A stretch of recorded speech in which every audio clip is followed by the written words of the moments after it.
मिर्गी या एपिलेप्सी के किसी भी पेशेंट को अगर झटके बार बार लग रहे हैं या पेशेंट आधे घंटे से ज़्यादा अनकॉन्शियस है तो इस कंडीशन को हम स्टेटस एपिलेप्टिकस कहते हैं। और इसको मैनेज किस तरह करते हैं आज आपको ये बताऊंगा। सबसे पहले आपने पेशेंट का प्राइमरी सर्वे करना है, जिसमें पेशेंट का आपने एयरवे, ब्रीदिंग, सर्कुलेशन और डिसेबिलिटी को असेस करना है। पेशेंट एयरवे मेंटेन कर रहा है या नहीं ये देखना है। उसके साथ ही आपने पेशेंट के वाइटल्स देख लेने हैं। वाइटल्स में सबसे इम्पॉर्टेंट जो चीज़ है वो आपने पेशेंट की शुगर देखनी है कि पेशेंट कहीं हाइपोग्लाइसीमिया में तो नहीं है। उसके साथ ही आपने पेशेंट का जीसीएस देखना है। अगर पेशेंट का जीसीएस लो है, पेशेंट अनकॉन्शियस है, तो उसको फ़ौरन इंट्यूबेट कर देना है और वेंट पे डाल देना और आईसीयू में शिफ्ट कर देना है।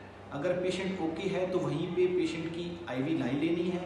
पेशेंट की electrolytes, calcium, magnesium, toxicology screen, ABGs और कोई ड्रग ले रहा है तो उसके लेवल्स भेजनी है। उसके बाद सबसे पहले जो आपने मेडिसिन देनी है वो बेंजोडाइज़ेपिन देनी है। बेंजोडाइज़ेपिन में 2 मेडिसिन आती हैं, जिसमें एक लोरेज़ेपाम है, वो आप आईवी भी दे सकते हैं और रेक्टली भी दे सकते हैं। डोज है उसकी 4 to 6 mg, या आप उसकी जगह डायज़ेपाम या इंजेक्शन वेलियम 4 mg वो भी दे सकते हैं। उसके साथ ही आपने एंटीसीजर मेडिसिन देनी है, जिसमें फेनिटोइन है, लेविट्राइक एसिटामिन जो कि लेरेस के नाम से अवेलेबल है, और उसके बाद एपीवॉल है। इनमें से कोई भी दवाई आप उसके साथ देते हैं। पेशेंट को असेस करते हैं 5 to 10 मिनट्स के लिए। अगर पेशेंट के फिट्स रुक गए हैं तो पेशेंट को आईसीयू में शिफ्ट करके 24 आवर के लिए मॉनिटरिंग करते हैं।